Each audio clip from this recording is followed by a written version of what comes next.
در دهه نوآباد جامعه دهات توگرک ناحیه وسه اسابق بنای کتابخانه و کلوب دهاتی این ویرانه باقی مانده است. از روی گفت ساکنان تا میانه‌های سالهای 80 عصر گذشته کتابخانه و کلوب کار می‌کردند. در صحنه این کلوب سرایندگان معروف تاجیک بارها برآمد کرده خاطر ساکنان دهات را شاد گردانیدند.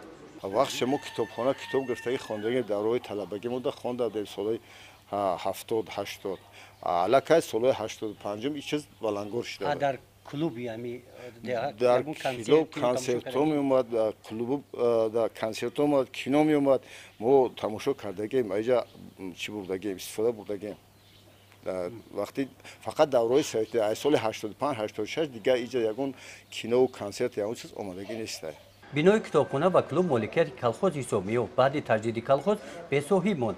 در اینجا دیگر سرود موسیقی شنیده نمی‌شد. از بس که دیوار بنا سالهای 50 با خوش سخم ساخته شده بودند، تگ برف و باران مانده یک قسمت چپه شدند. همینجا بسیار یک چی میگم یک ساختمانی بسیار به نمود بود. ما همه را اقدام گرفتیم با سری نو کندیم تازه کردیم. از بس که در حوالی ما بود همین چیز در بر حوالی ما بود.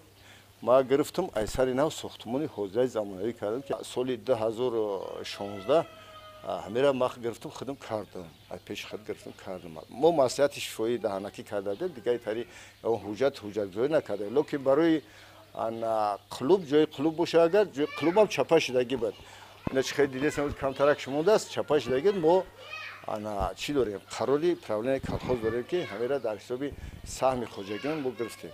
دهه نوآباد که کلانترین دهه در جامعه دهات توگرک به حساب می رود زیاده از 600 خوجگی دارد کتابخانه و کلوب ندارد. در چنین وضعیت صاحبکار محلی احمد محمد نظرов در جای بینای سابق کتابخانه و کلوب این بینای زمانوی را مطابق با شرایط امروزه ساخته است.